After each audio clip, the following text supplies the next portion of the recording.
नमस्कार, मी किरण आणि आपण पाहताय Mumbai reporter news. Mumbai reporter news मध्ये आपलं सर्वांचं स्वागत. पाहुयात बातमी सविस्तरपणे.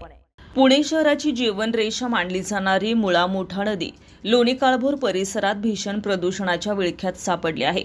ग्रामीण भागातील घरगुती आणि इतर कचरा कोणतीही प्रक्रिया न करता थेट नदीपात्रात टाकला जात असल्यानं नदीचे पाणी मोठ्या प्रमाणावर दूषित होत असून नागरिकांच्या आरोग्याला आणि पर्यावरणाला गंभीर धोका निर्माण झालाय. या गंभीर प्रकरणाबाबत पुणे शहर युवक आघाडी आझाद समाज पार्टीचे अध्यक्ष अंकित गायकवाड यांनी पुणे जिल्हाधिकाऱ्यांसह पाटबंधारे खात्याकडे लेखी तक्रार दाखल केली आहे. तक्रारीत नमूद करण्यात आले की लोणी काळभोर परिसरात कचरा संकलन करून तो बेकायदेशीरपणे मुळा मुठा नदीत टाकला जात असून यामुळे पर्यावरण संरक्षण कायदा, जलप्रदूषण प्रतिबंधक कायदा तसेच ग्रामस्वच्छता नियमाचं सर्रास उल्लंघन होत आहे.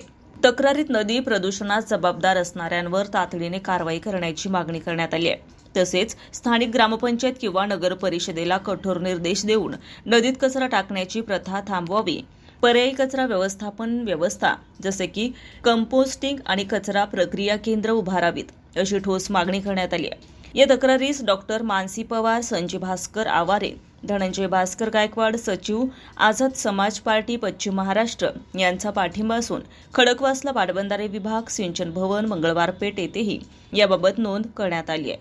नदी प्रदूषणाचा प्रश्न दिवसेंदिवस गंभीर होत असताना प्रशासनाने तातडीने हस्तक्षेप करून कठोर पावले उचलावीत, अन्यथा आंदोलनाचा इशारा देण्यात येईल असा इशाराही तक्रारदारांनी यावेळी दिलाय.